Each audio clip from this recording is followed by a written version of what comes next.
Alright, let's do it.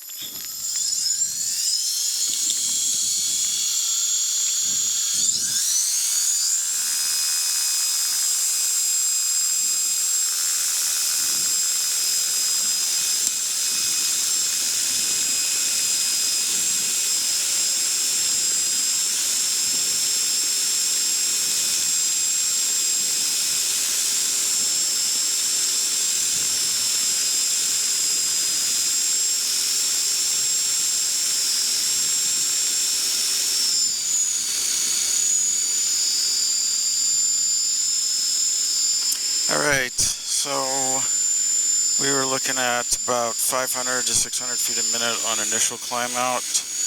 That was at full throttle. This test we're going to be looking at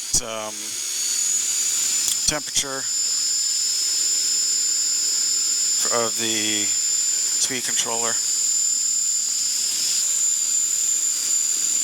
So we're going to put it in cruise control now.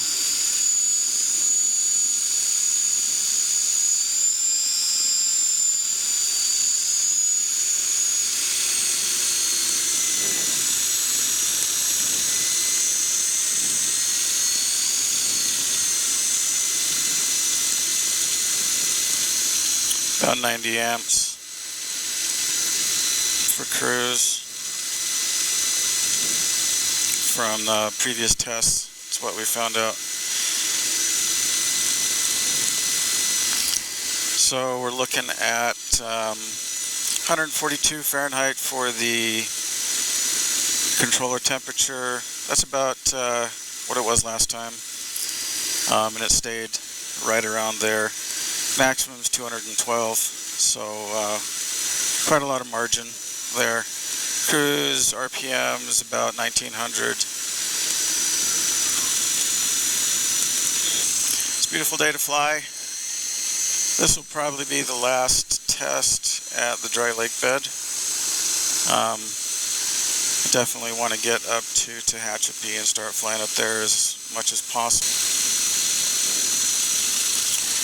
Airspeed, we're looking at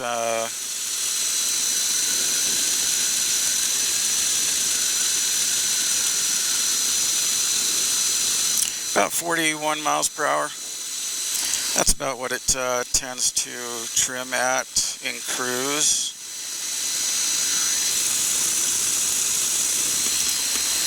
Again, this is a test flight, so you can see this is not very scenic here at the dry lake bed. It's just for testing. Hopefully next flight will be up in Tehachapi. It's much prettier up there. Trees, greenery, mountains.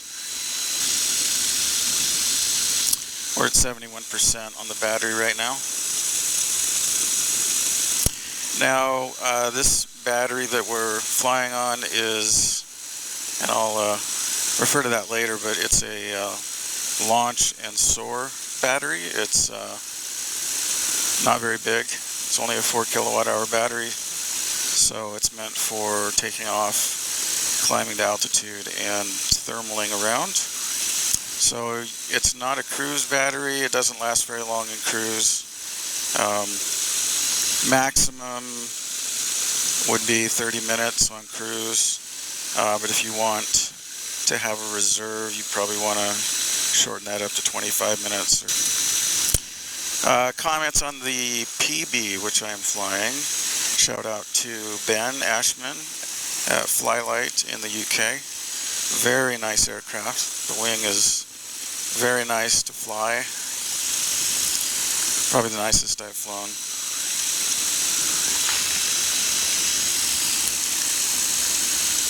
The trike chassis also very nice, easy to put together. It's been very hot lately out here. Heat warnings, all sorts of things. Right now it's very nice in the morning, but the last test flight was very, very warm, and the ESC temp was still just 140. So hot day testing has proven to be very good. So if you live in a hot area and you have this electric propulsion setup, you don't really need to worry about overheating. Motor temp, we're looking at 168. You can go up to, is it 260 or 280? So there's quite a bit of margin there. Of course, you want to keep things as cool as possible, but even in hot temperatures, it's still a lot of margin. So the next test, we'll probably be doing a climb to altitude and shutting off the motor and gliding. It'll still be in the morning, so there probably won't be any thermals to speak of. I'm not a hang glider pilot, so I don't have much experience with thermaling anyways. So we'll just be gliding back down, but it'll be a good test of the motor and the controller temps. Because we'll be hitting the throttle pretty hard on the way up, and also the battery to see what kind of altitude we can get with this battery. Shout out to Giles at Foxtrot 22, I believe it is, on YouTube out in the UK, flying the PeaBee as well. Definitely an inspiration to me to document these tests. And I learned quite a bit from him and his videos. He's a very kind-hearted gentleman. Definitely helped me out. And Ben Ashman, of course, from Flylight, also helped me quite a bit and made a very nice machine. So, very grateful to you guys. If you see this, thank you. As batteries go, the battery that you would want for cruising around for a good while is the 6 kilowatt-hour battery. Packaging that into the back here is definitely would be a challenge, but it's doable. And yeah, it would give you some good cruising time if that's the type of flying you want to do. Definitely electric is not a cross-country type setup quite yet. There are some great new batteries coming out. Lots of advances in that field right now that would essentially double or even more the flight times. So if you have the hour-long battery, then you might have 2 hours of flight time, so that would be really nice. Cross-country would still be a challenge, finding places to charge and having to wait for a charge, but you definitely have more fun, you have more time in the air.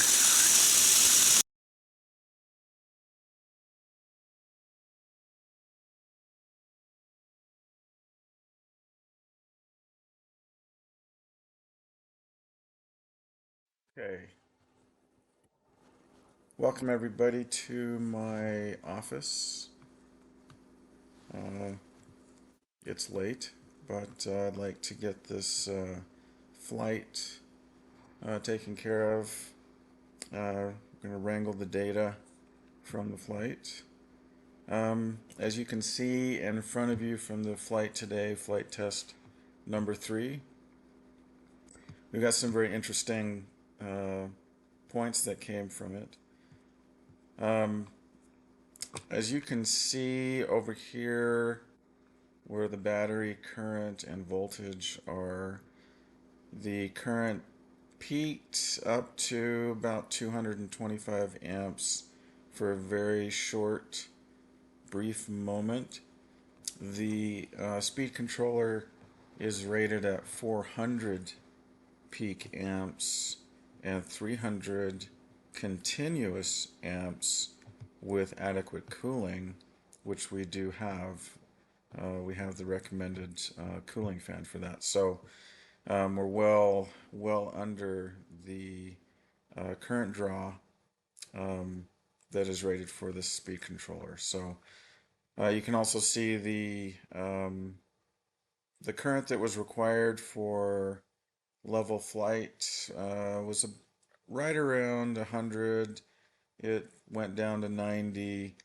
Um, as you can see, as the flight went on, the battery voltage drops as the battery discharges, and to compensate for that, you do have to add a little bit more throttle. As you can see, there's a little spike right here. Add a little more throttle to keep your altitude.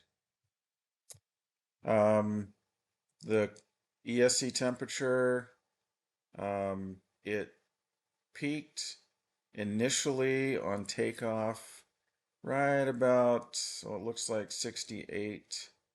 I don't know if it's going to show us. Um, right about 68 degrees Celsius. The max temperature for the ESC is 100 degrees Celsius. So we're well within limits there. And that's on takeoff. At cruise, it was below 60 the whole time. On the motor, um, on takeoff, we peaked what looks like at about 21 kilowatts, which is the rated peak output of the motor. That's about 29 horsepower. And then, of course, it came down. That's when we gave it full throttle, and then it came down. Cruise, we're looking at about 9 kilowatts to maintain level flight. Climb rate, we saw initially on takeoff, it peaked right up at around 712 feet per minute. That happened very quickly. I wasn't watching the instrument the entire time, so I didn't see that, but all I saw was the 600, but yeah, it looked like it, according to the GPS data, we peaked around 700 feet per minute, which is pretty good for this motor to push us that fast at that climb rate. The altitude, we flew at about 450 feet above the ground the whole time, with just a slight variation. So we weren't too high. It was mostly a cruising test. It wasn't a climb test. So we just kind of climbed at 450 feet and just hung out until we went back down. Now, I did want to show you also the airspeed. As I said in the video earlier, it pretty much goes to 40 miles per hour and just stays there. Except for this spike right here where I goosed it up to 80 miles per hour just for fun. No, I'm kidding. That didn't happen. But what is interesting though is the density altitude, because it was so warm out there. The density altitude was above 5,000 feet. It was about 5,200 feet. Even though the altitude, the actual altitude, if we go back here, the actual altitude we were flying at was only 3,300 feet. So at 3,300 feet, the aircraft was seeing air that you would normally see at 5,200 feet. Now we have an electric motor, so it doesn't respond negatively to that as would a gas engine. It doesn't have power drop off because of less dense air or anything like that. Now the propeller will be affected by less dense air, of course, but there is no combustion, so there's no power drop off in the power delivery of the motors. So that's one of the advantages of electric power. So that's all the data I have for you from this flight. I hope you enjoyed the flight, and we'll look forward to the next one. All right, see you later. Bye.